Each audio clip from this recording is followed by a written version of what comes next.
Well, fair is foul and foul is fair. It's safe to say that Shakespeare didn't have baseball in mind when he wrote those words, but baseball and the theater have had a special relationship for a long time. The most recent example, currently playing at the Two Roads Theater in Studio City.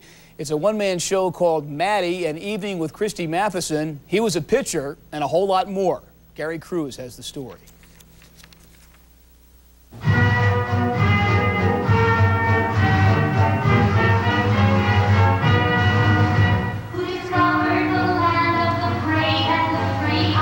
Here's a fellow who was the president of his class historian, member of the Glee Club, member of 2 literary societies, a member of 2 fraternities, played baseball, basketball, football.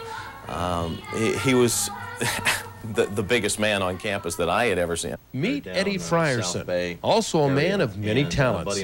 After being introduced to Christy Mathewson 12 years ago via a book written by Mathewson, this former baseball coach is now the Big Six, every Friday and Saturday for 2+ hours. I'm not Christy Mathewson. I will never be Christy Mathewson. I do not worship Christy Mathewson. I'm not obsessed with Christy Mathewson. He just has become a very good friend that I feel that I've gotten to know very well through the course of many years. I was born in a small town, Factoryville, Pennsylvania.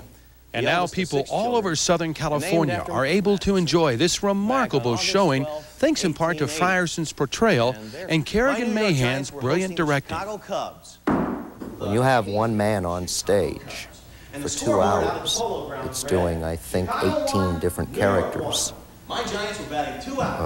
As he's playing Christy Mathewson, as you saw the show, he's going into all those different characters. It all has to be so carefully etched, and the timing is pinpoint. It wasn't until Kerrigan Mahan, my director, came aboard that really the play took off. There are no close plays. Pitch is either a ball or a strike. Between the two of them, they have brought back to life a legend who has been dead for over 70 years. And they've done it in a form that Christy was not comfortable in. It's something that I would never do, because I can't see myself being in a play. And certainly not talking about myself. I tried to write my autobiography many times, but every time I would read through the chapter, you know, I would tell Jane, my wife, doesn't this sound haughty? But Christy actually did co-author a Broadway play and starred in it briefly. You would think that being on the vaudeville stage would be exciting. It was the most terrifying experience of my lifetime. I did not feel at that time that I was touching adult lives. I was truly horrified. But so were opposing hitters when they faced MATTY. He won 373 games in 17 years, mostly with the New York Giants.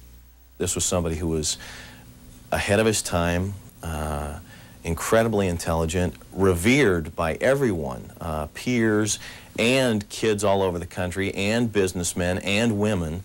And now you can see this role model played by a man who was destined to portray Christy Mathewson. Yes, he was born to play the role, no question. I don't think anymore. I don't think anything happens by accident. Another overthrow sent Charlie homeward. Unknown to him, the ball got to Paviton in plenty of time to tag him out, but it didn't matter. Charlie slid into home, jumped up, covered with mud, spun to the crowd and screamed, "Hey, people! Who's the loony now, huh?" We'll have part 2 of MATTY, an evening with Christy Mathewson, tomorrow night in the 8 o'clock hour.